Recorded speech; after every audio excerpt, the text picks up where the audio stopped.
அஸ்ஸலாமு அலைக்கும். இன்னைக்கு நம்ம பார்க்க போறது மறுமை நாளில் இன்ஷா அல்லாஹ் நான் கேட்க விரும்பும் கேள்விகள். வாங்க வீடியோக்குள்ள போலாம். கொடுங்கோலன் ஃபிரௌனுடைய கொடுமையை வாழ்நாளெல்லாம் எப்படி நீங்கள் சகித்துக் கொண்டீர்கள் என்று ஃபிரௌனின் மனைவி ஆசியா அம்மையாரிடம் கேட்க வேண்டும். பாதுகாப்பில்லா பாலைவன பெருவெளியில் கை குழந்தையோடு தனிமையில் தங்க உங்களால் எப்படி முடிந்தது என்று அன்னை ஹாஜிரா அவர்களிடம் கேட்க வேண்டும். நபி ஸல்லல்லாஹு அலைஹி வஸல்லம் அவர்களுக்கு எப்படி பாங்கு சொல்வீரோ அப்படி ஒரே ஒரு முறை எனக்காக மட்டும் பாங்கு சொல்வீர்களா என்று பிலால் ரலியல்லாஹு அன்ஹு அவர்களிடம் கேட்க வேண்டும். சுவனம் குறித்து முன்னறிவிப்பு செய்யப்பட்ட 10 நபித்தோழர்களிடம் சென்று உறுதியாக சுவனம் கிடைக்கும் என்ற நற்செய்தியை அறிந்தபோது அன்றிரவு எப்படி நீங்கள் தூங்கினீர்கள் என்று அவர்களிடம் கேட்க வேண்டும். உமரே, உங்களிடம் நிறைய கேள்விகள் கேட்கணும், ஆனாலும் சில கேள்விகள்.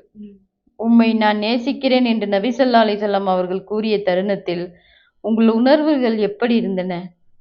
உங்கள் நல்ல எண்ணங்களுக்கு ஏதுவாக பல குர்ஆன் வசனங்கள் இறங்கியது எப்படி என்று உமர் ரலியல்லாஹு அன்ஹு அவர்களிடம் கேட்க வேண்டும்.